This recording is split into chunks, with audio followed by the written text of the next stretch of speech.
On either side the river lie long fields of barley and of rye, that clothe the wold and meet the sky, and through the field the road runs by to many-towered Camelot. And up and down the people go, gazing where the lilies blow round an island there below, the island of Shalott. Willows whiten, aspens quiver, little breezes dusk and shiver through the wave that runs forever by the island in the river, flowing down to Camelot. 4 grey walls and 4 grey towers overlook a space of flowers, and the silent isle embowers the Lady of Shalott. By the margin, willow-veiled, slide the heavy barges trailed by slow horses, and unhailed the shallop flitteth silken-sailed, skimming down to Camelot. But who hath seen her wave her hand, or at the casement seen her stand, or is she known in all the land, the Lady of Shalott? Only reapers, reaping early and among the bearded barley, hear a song that echoes cheerly from the river winding clearly down to towered Camelot. And by the moon the reaper weary, piling sheaves in uplands airy, listening whispers, "'Tis the fairy Lady of Shalott." There she weaves, by night and day, a magic web with colours gay. She has heard a whisper say, a curse is on her if she stay to look down to Camelot. She knows not what the curse may be, and so she weaveth steadily, and little other care hath she, the Lady of Shalott. And moving through a mirror clear, that hangs before her all the year, shadows of the world appear. There she sees the highway near, winding down to Camelot. There the river eddy whirls, and there the surly village churls and the red cloaks of market girls pass onward from Shalott. Sometimes a troop of damsels glad, an abbot on an ambling pad, sometimes a curly shepherd lad or long-haired page in crimson clad goes by to towered Camelot. And sometimes, through the mirror blue, the knights come riding two and two. She hath no loyal knight and true, the Lady of Shalott.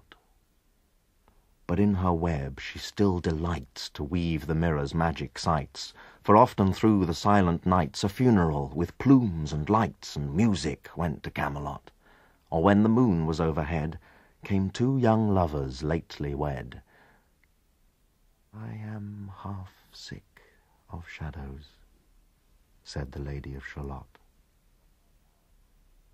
A bow-shot from her bower eaves he rode between the barley sheaves. The sun came dazzling through the leaves, and flamed upon the brazen greaves of bold Sir Lancelot. A Red Cross knight forever kneeled to a lady in his shield that sparkled on the yellow field beside remote Shalott. The gemmy bridle glittered free, like to some branch of stars we see hung in the golden galaxy. The bridle bells rang merrily as he rode down to Camelot.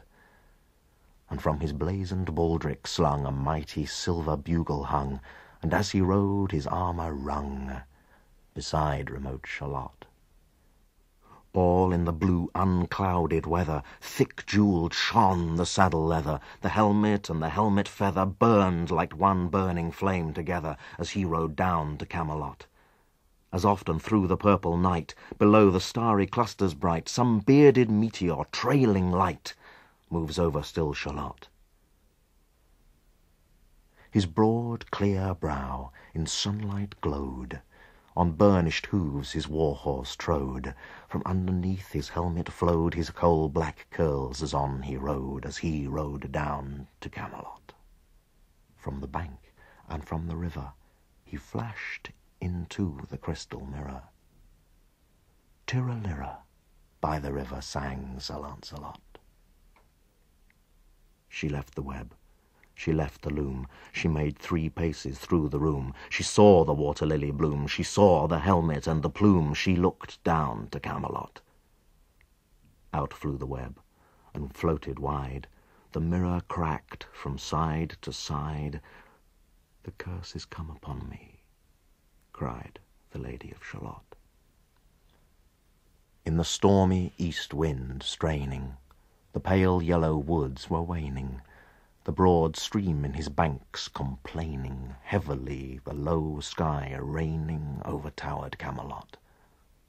Down she came, and found a boat beneath a willow left afloat, and round about the prow she wrote, "The Lady of Shalott."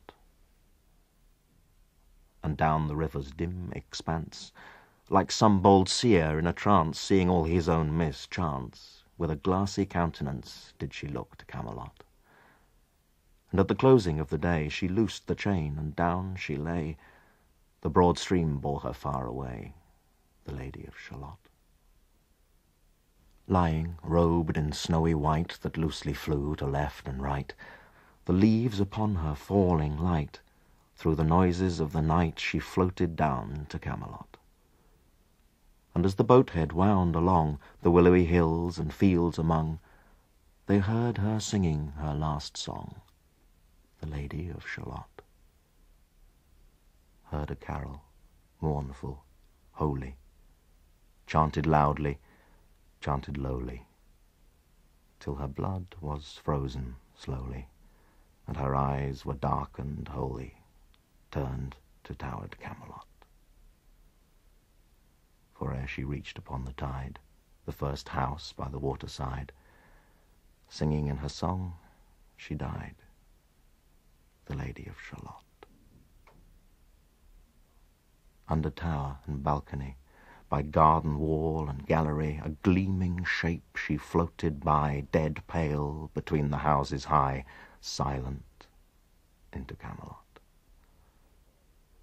Out upon the wharfs they came, knight and burgher, lord and dame, and round the prow they read her name, the Lady of Shalott. Who is this, and what is here?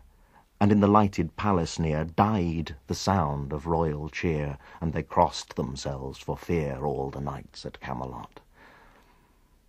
But Lancelot mused a little space. He said, "She has a lovely face.